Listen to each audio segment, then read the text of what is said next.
Welcome dear student, आप सभी का अपना क्लासरूम में स्वागत है। कल हमने एनसीईआरटी क्लास 10 की पहली जो चैप्टर है उसे देखी थी। आज हम उससे संबंधित प्रश्नों को देखेंगे जो कि शॉर्ट टर्म में है। आप सभी ने जो अभी तक इस चैनल को सब्सक्राइब नहीं किया है वे सब्सक्राइब कर लेंगे ताकि आपको नए नए कंटेंट मिलते रहेंगे। क्योंकि आज मेरा गला थोड़ा बैठा हुआ है, आवाज़ थोड़ा भारी भारी आ रहा है, लेकिन आप सभी निश्चिंत होकर अपना क्लासरूम जो है उसे लाइक और सब्सक्राइब कर लें और कमेंट भी करें। अगर आपको कुछ पूछना रहे तो कोई दिक्कत नहीं है, मैं आपके सारे क्वेरीज का जवाब दूंगा और नेक्स्ट वीडियो भी बनाऊंगा जो आपकी ज़रूरत हो उस विषय पर। इसलिए आप इस चैनल को सब्सक्राइब कर लें और कमेंट करें जो भी पूछना हो, खास करके मैट्रिक के परीक्षा से संबंधित किसी भी क्वेरी हो, किसी भी प्रकार का क्वेरी हो, आप हमसे बात कर सकते हो। मैं योगी सर अगेन आपका स्वागत करता हूं। चलिए आज हम शॉर्ट में समझते हैं यूरोप में राष्ट्रवाद का उदय। तो पहले ये जाने कि राष्ट्रवाद क्या है। ये प्रश्न भी आता है कि राष्ट्रवाद क्या है। अपने राष्ट्र के भौगोलिक मतलब जो एरिया है, सांस्कृतिक जो वहाँ की कल्चर है और समाज में रहने वाले लोगों में प्रेम और एकता की भावना ही राष्ट्रवाद कहलाता है। एक एग्जाम्पल के तौर पर आप समझ सकते हैं कि राष्ट्रवाद किसको कहते हैं। जैसे कि एक त्योहार होता है हमारे यहाँ झारखंड में, सोहराय, उन लोगों का एक आदिवासियों का एक सांस्कृतिक त्यौहार है। वे उस त्यौहार से जुड़ते हैं और अपने संस्कृति को एक पहचान देते हैं, जिससे उनके इस परंपरा का सभी को ज्ञान होता है। अब सब ये किसी विशेष क्षेत्र पर है, यहाँ क्षेत्रवाद हो जाता है।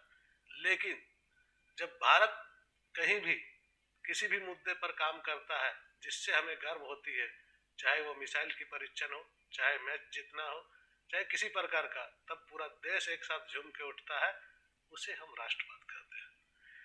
चलिए आगे देखते हैं निरंकुशवाद से आप क्या समझते हैं। निरंकुशवाद क्या है? आपको ऐसे ही शॉर्ट प्रश्न आते हैं और इन शॉर्ट प्रश्न में बहुत अच्छे नंबर होते हैं और इन नंबरों को आपको उठाना है, छोड़ना नहीं है, क्योंकि ये नंबर कटते नहीं हैं। ये नंबर आपको आगे दो नंबर करके जो बढ़ाएंगे ना, वही आपको अच्छा स्कोर करेंगे। इसलिए आप कोशिश करें कि इस तरह के प्रश्नों को ना छोड़े। तो निरंकुशवाद से क्या समझते हैं, ये भी प्रश्न आते हैं। तो चलिए निरंकुशवाद को परिभाषित करते हैं। ऐसी शासन व्यवस्था जिसकी सत्ता पर किसी प्रकार का कोई अंकुश नहीं होता है, निरंकुशवाद कहलाता है। जैसे कि अगर राजा चाह लेता था उस दौरान प्राचीन काल में कि मुझे किसी को फांसी देना है तो वो उसे दे सकता था, किसी का लगान बढ़ाना है तो वो लगान बढ़ा सकता था। यह निरंकुशता था। किसी को भी जबरन कुछ भी काम करवाना निरंकुशवाद कहलाता है। और इस प्रकार के अगर शासन और शासन व्यवस्था हो तो उसे हम निरंकुश शासन व्यवस्था ही कहते हैं। चलिए अगला टॉपिक है यूटोपिया या कल्पना दर्श। ये क्या है? एक ऐसे समाज की कल्पना जो इतना आदर्श है कि उसका साकार होना लगभग असंभव है। उस दौरान जब हम फ्रांस की राज्य क्रांति पढ़ रहे थे, उस दौरान वर्तमान परिदृश्य में इस प्रकार के समाज की कल्पना हम कर सकते हैं, क्योंकि आज आज़ादी है, लोकतंत्र है, सभी को समान अधिकार है, कानून के समझ सब समान है। इस प्रकार से आज तो इस यूटोपिया जो उस समय देखा गया था कल्पना दर्श, आज हकीकत फलीभूत होता हुआ नजर आता है। और ये उस समय एक सोच थी, परंतु आज ये धरातल पर भी है। तो हमें इसको इस प्रकार से लिखना है कि यूटोपिया क्या है, तो उसी संदर्भ में जवाब देना है। एक ऐसे समाज की कल्पना जो इतना आदर्श है कि उसका साकार होना लगभग असंभव था। ठीक है, चलिए जनमत संग्रह से आप क्या समझते हैं?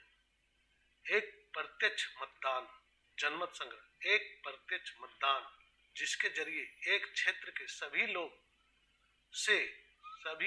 लोगों से यानी कि आम जनता से एक प्रस्ताव को स्वीकार या अस्वीकार करने के लिए पूछा जाता है।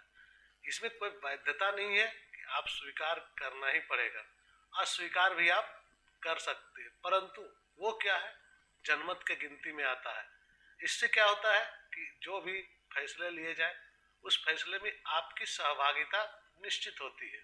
इसलिए जनमत संग्रह से आप क्या समझते हैं, एक प्रत्यक्ष मतदान जिसके जरिए किसी क्षेत्र विशेष में वो प्रस्ताव आते हैं जिसे आप स्वीकार या अस्वीकार करना है। जैसे कि अभी टैक्स बढ़ाना है, टैक्स बढ़ेगा, या जीएसटी लागू हुआ, अब एक प्रत्यक्ष मतदान कर जनमत संग्रह करवा दिया जाए कि आपको जीएसटी पसंद है या नहीं। बहुत लोगों को पसंद आएगी, बहुत लोगों को नहीं आएगी। यही एक जनमत संग्रह कहलाता है। रूढ़िवाद से आप क्या समझते हैं, ये प्रश्न बहुत बार पूछते हैं। आप जाने रूढ़िवाद क्या है? ऐसा राजनीतिक दर्शन जो परंपरा स्थापित संस्थानों और रिवाजों पर जोर देता है। वे कानून व्यवस्था कुछ नहीं, जो चलते आ रहा है वो चलना चाहिए। साथ ही साथ तेज बदलावों की जगह धीरे धीरे विकास को प्राथमिकता देता है। ये आप गांव में आराम से देखने को मिल जाएगा। जैसे बूढ़े लोग मीटिंग में बोलते हैं, जब बैठक होती है तो अरे हम लोग का यही परंपरा रहा है, ऐसे ही करना होता है।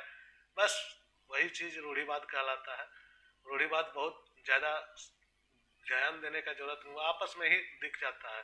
तो इसे इस प्रकार से समझेंगे, परंपरा स्थापित संस्थानों और रिवाजों पर जोर देता है, साथ ही साथ तेज बदलावों की जगह धीरे धीरे विकास को प्राथमिकता देता है, तो वो रूढ़िवाद कहलाता है। चलिए, नारीवाद से आप क्या समझते हैं? स्त्री पुरुष की सामाजिक, आर्थिक एवं राजनीतिक समानता की सोच के आधार पर महिलाओं के अधिकारों और हितों का बोध ही नारीवाद कहलाता है। स्त्री पुरुष के सामाजिक, आर्थिक एवं राजनीतिक समानता जो उस काल में नहीं थी। आज तो वर्तमान परिदृश्य में संविधान में वर्णित है सभी के लिए समानता का अधिकार, परंतु हकीकत में क्या है वो आप सभी जानते हैं। हितों को बोध ही नारीवाद कहलाता है। तो नारीवाद समझ गए। एक कहावत है और पूछता यह किसने कहा था, जब फ्रांस छींकता है तो बाकी यूरोप को सर्दी जुकाम हो जाता है। यह कथन किसका है? तो यह कथन मेटरनिक है। मेटरनिक ने कहा था कि जब फ्रांस छींकता है तो बाकी यूरोप को सर्दी हो जाता है। ये तो खैर वर्तमान संदर्भ में तो जान ही रहे हैं कि जब कोई छींकता है तो कोरोना हो जाता है। तो लेकिन मेटरनिक ने उस टाइम कहा था फ्रांस की परिदृश्य को देखते हुए कि जब फ्रांस छींकता है तो बाकी सभी देशों में सर्दी हो जाता है यूरोप के। रक्त और लौह की नीति का प्रतिपादन किसने किया था? रक्त और लौह की नीति का प्रतिपादन किसने किया था? तो इसका उत्तर होगा बिस्मार्क ने। बिस्मार्क ने ही रक्त और लौह की नीति का प्रतिपादन किया था। जर्मनी के एकीकरण के मुख्य निर्माता कौन कौन थे? ये पूछा जाता है ऑब्जेक्टिव में। जर्मनी के एकीकरण के मुख्य निर्माता कौन कौन थे? तो इसमें आंसर होगा आपका पर्सा का शासक विलियम प्रथम और पर्सा का चांसलर बिस्मार्क। पर्सा का विलियम प्रथम जो शासक था और पर्सा का चांसलर, चांसलर मतलब प्रधानमंत्री जो था वहां का, एक टाइप का प्रधानमंत्री हुआ करता था। इटली के एकीकरण के मुख्य कर्णधार कौन थे? इटली के एकीकरण के मुख्य कर्णधार कौन है? मेजनी, काबूर, गैरिबाल्डी और विक्टर एमुअल द्वितीय।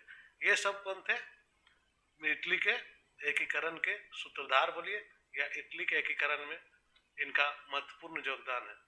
दोस्तों, आप सभी ने अभी ऑब्जेक्टिव प्रश्न को देख लिए और आशा करता हूं कि आप सभी जल्द से जल्द अपना क्लासरूम जो चैनल है इसको आप लोग सब्सक्राइब कर लें, ताकि इतिहास, नागरिक शास्त्र, भूगोल, गणित, साइंस और सभी प्रकार के विषयों को आपको मैट्रिक के परीक्षा के पहले ही मैं वीडियो बना के आपको दे दूंगा, ताकि आप लोग सभी विषय का एक अपना व्यू देख ले और जाके परीक्षा में आसानी से आप लिख सके और अच्छा स्कोर कर सके।